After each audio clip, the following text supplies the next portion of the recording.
स्वागत है दोस्तों आपका अपने चैनल आरआरबी एग्ज़ाम प्रेप पर। आज हम देखने वाले हैं इन्वायरमेंट एंड इकोलॉजी टॉपिक, जो कि आरआरबी एनटीपीसी के लिए बहुत ही ज़्यादा इंपॉर्टेंट है।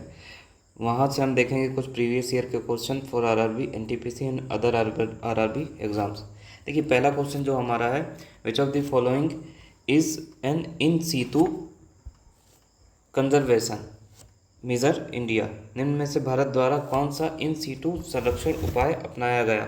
तो इसके अंदर देखिए, प्रोजेक्ट लाइन अपनाया गया है, लायंस, प्रोजेक्ट राइनो भी अपनाया गया है, प्रोजेक्ट एलिफेंट्स भी अपनाया गया है। तो इसका जो करेक्ट आंसर होगा वो ऑल ऑफ दी अबव होगा, उपरोक्त सभी इसका सही उत्तर होगा। अगला क्वेश्चन देखते हैं दोस्तों। अगला क्वेश्चन है, temperature inversion means atmospheric temperature.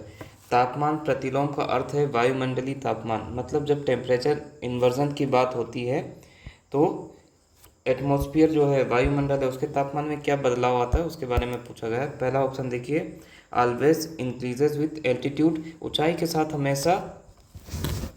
Always decreases for with altitude, ऊंचाई के साथ हमेशा घटता है।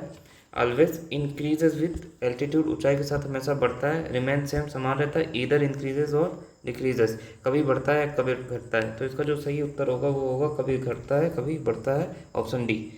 अगला क्वेश्चन देखते हैं दोस्तों। अगला क्वेश्चन है, which of the following is not an affect of modern agriculture. निम्न में से आधुनिक कृषि का प्रभाव कौन सा नहीं है? इनमें से कौन सा आधुनिक कृषि का प्रभाव नहीं है, इसके बारे में बताना है। देखिए, पोषक तत्व वृद्धि, तो आधुनिक कृषि से पोषक तत्वों में तो वृद्धि हुई है, यूट्रोफिकेशन तो होता है। बायोमैग्निफिकेशन, जैव महासंवर्धन, ये भी होता है। नाइट्रेट पोल्यूशन, ये भी होता है। ओजोन डिप्लीशन, ओजोन डिप्लीशन जो है ये आधुनिक कृषि का कारण नहीं है। ये कुछ गैसेस होती है जैसे सीएफसी, क्लोरोफ्लोरोकार्बन, इस टाइप की गैसेस की वजह से ओजोन लेयर का डिप्लेशन होता है। तो यहाँ ये पूछा गया इनमें से कौन सा कारण नहीं है उन कृषि के द्वारा, तो ओजोन डिप्लीशन आ जाएगा इसका सही उत्तर। देखते हैं दोस्तों अगला question. The major pollutant causing photochemical smoke, प्रकाश रासायनिक स्मोक का प्रमुख प्रदूषक कौन है? तो इसके अंदर hydroperoxide, ozone, nitrogen dioxide, peroxy nitrates, इस टाइप के ऑप्शंस गिवन है। तो इसके अंदर से जो सही उत्तर होगा वो होगा नाइट्रोजन डाइऑक्साइड। इनमें से यही स्मोक प्रोड्यूसिंग प्रदूषक कारक है। आगे देखते हैं नया question. Which of the following can be which of the following can be use for biological control of mosquitoes. मच्छरों के जैविक नियंत्रण के लिए निम्न में से कौन सा उपयुक्त है? मच्छरों के जैविक नियंत्रण के लिए कौन सा उपयोग है? देखिए, तो इसका जो सही उत्तर होगा वो होगा गैम्बूसिया मच्छी। ठीक है, गैम्बूसिया मच्छी या मछली। तो ऑयल नहीं होता है, मरहम भी नहीं होता है, डीडीटी के उपयोग से भी नहीं होगा।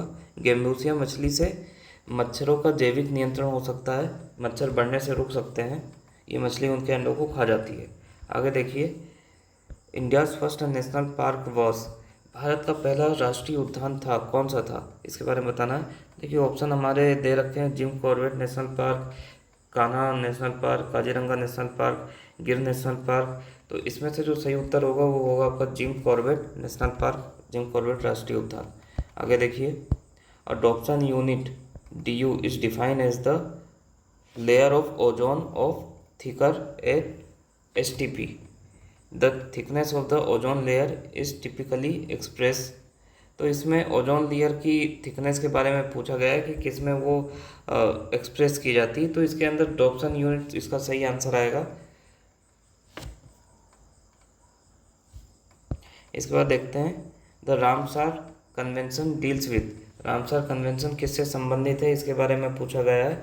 तो ये वेटलैंड आर्द्र भूमि के संबंध में है, फॉरेस्ट के संबंध में नहीं होता। एनिमल प्रोटेक्शन नहीं, ओजोन डिप्लेशन भी नहीं। रामसर कन्वेंशन जो है इसके अंदर वेटलैंड संवर्धन की बात कही गई है।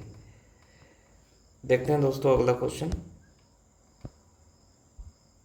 यह है, Jim Corbett National Park was earlier known as, Jim Corbett National Park का पहला क्या नाम था, पहले उसको किसी और नाम से जाना जाता था।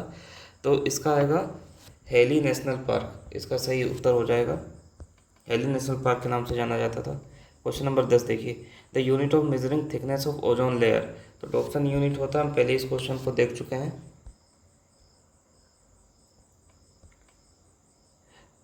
चलिए दोस्तों, आज के लिए इतना काफ़ी है। आज हमने देखे हैं 10 क्वेश्चन जो कि इन्वायरमेंट एंड इकोलॉजी से हैं, जो कि आरआरबी एनटीपीसी के लिए बहुत ही इंपॉर्टेंट क्वेश्चन हो सकते हैं, रिपीट भी हो सकते हैं। Thank you for watching. Preparation करते रहिए, चैनल को सब्सक्राइब करिए और शेयर करिए। Thank you.